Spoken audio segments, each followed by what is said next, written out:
이제부터 직류 전동기의 원리 및 구조에 관하여 살펴보도록 하겠습니다.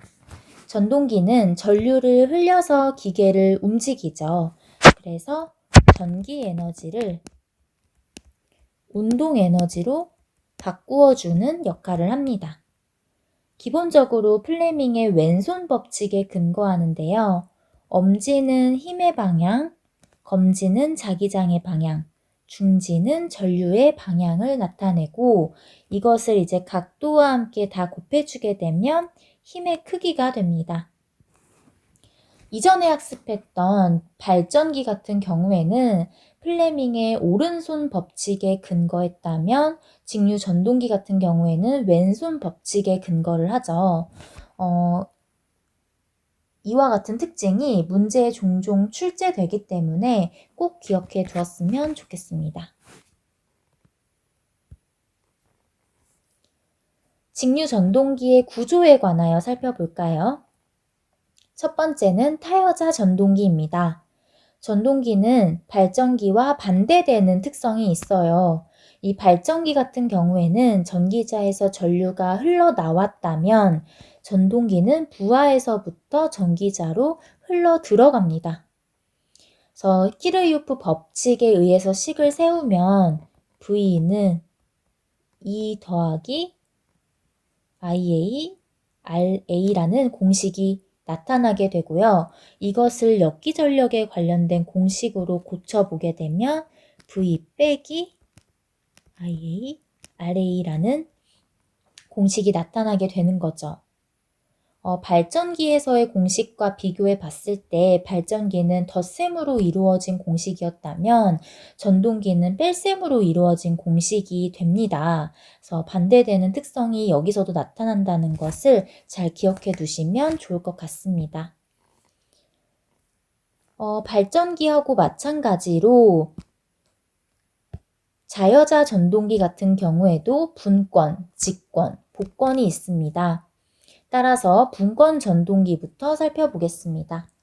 이 분권 전동기는 마찬가지로 계좌회로와 병렬로 연결된 회로입니다. 그래서 공식도 역기전력은 V 빼기 IA RA다 라는 공식이 나타나게 됩니다. 계속해서 직권 전동기 한번 살펴보겠습니다. 직권 전동기는 이 계좌회로와 전기자 회로가 직렬로 연결된 형태죠. 부하 전류가 조금 흐르게 되면 계좌회로에 자속이 발생하게 되고 이로 인해서 기전력이 발생해요. 이 기전력 때문에 부하 전류가 크게 흐르고 이 부하 전류가 커지면 다시 계좌회로에 들어가는 전류가 커지죠. 그럼 자속이 또 더 많이 발생하게 되고 이 자속이 많이 발생하면 기전력이 커지고 기전력이 커지면 다시 전류가 많이 발생하게 돼요. 이게 반복해서 일어나게 되니까 부하 변동이 매우 커요.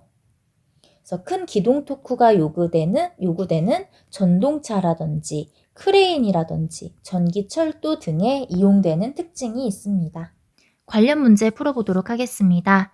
전기자 저항이 0.1옴, 전기자 전류가 104A, 단자 전압이 110.4V인 직류분권 전동기의 역기전력은 이라고 했는데 직류분권 전동기의 그림을 그려본 다음에 공식을 유도해서 역기전력을 구해보도록 하겠습니다. 직류분권 전동기 같은 경우에는 역시 계좌회로와 전기자 회로가 병렬로 연결된 형태입니다. 발전기와 전동기는 반대되는 특징이 있다고 했으니까 회로의 그림도 반대로 그려주었어요. 이렇게 연습하면 시험에서 실수하지 않으니까 그림을 가지고 공식을 유도하실 때는 이 그림도 반대로 그리는 연습이 필요할 것 같습니다. 왼쪽이 단자 전압을 의미하고요. 가운데가 계좌회로가 되겠고 전기자 저항이죠. 그리고 전기자 쪽으로 들어가는 방향에 전기자 전류가 있습니다.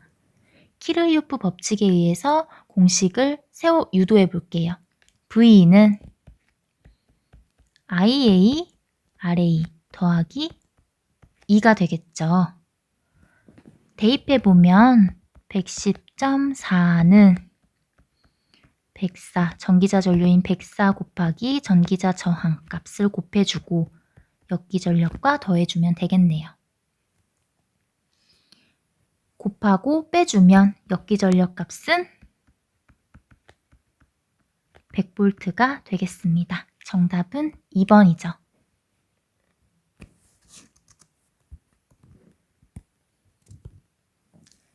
다음은 직류 전동기의 속도와 토크 특성에 관하여 살펴보도록 하겠습니다.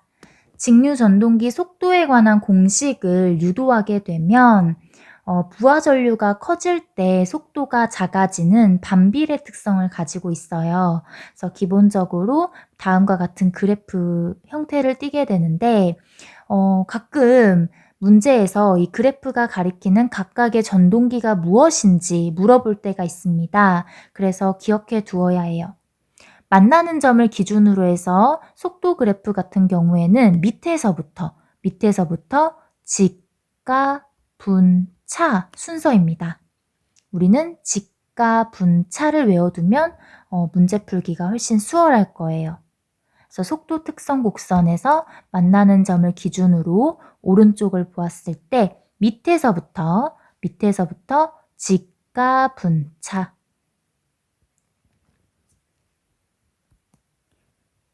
토크 특성도 볼게요. 비슷한 맥락으로 토크 특성은 만나는 점을 기준으로 위에서부터 직가, 분, 차 순서입니다. 외우기 어렵지 않겠죠? 직류 전동기의 속도 제어 부분은 한번 읽어보시면 좋을 것 같아요. 직류 전동기의 제동법에 관하여 살펴보도록 하겠습니다. 이 제동이라고 하는 것은 기계의 운동을 멈추게 하는 것을 의미합니다. 브레이크를 의미하죠. 이 직류 전동기를 멈추게 하는 방법 3가지 정도를 소개하겠습니다. 첫 번째는 역상제동입니다. 역상제동은 그 전동기의 전기자 접속을 반대로 바꾸어 주는 거예요. 반대로 바꾸어서 회전 방향을 반대로 바꿔버리는 거죠. 회전 방향이 갑자기 바뀌게 되면 멈추겠죠? 돌던 방향에서 갑자기 방향이 바뀌게 되면 그 반대로 돌기 위해서 잠깐 멈추게 될 텐데 그것을 이용한 것이 바로 역상제동입니다. 두 번째는 발전제동인데요. 발전제동은 그 전기자 회로에서 전기자의 병렬로 저항을 연결할 거예요.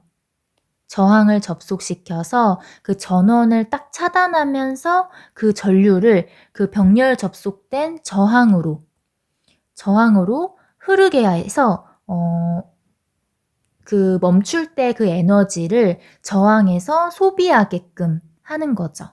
이거를 연로도 소비할 수가 있어요. 이것을 발전제동이라고 합니다. 세 번째는 회생제동입니다. 가장 많이 사용하는 방법이죠. 이것은 그 발생된 전력을 멈출 때 다시 전원으로 환원하는 방식이에요. 이렇게 3가지 제동 방식에 관하여 살펴보았고요. 다음은 직류기의 효율에 관하여 살펴보도록 하겠습니다.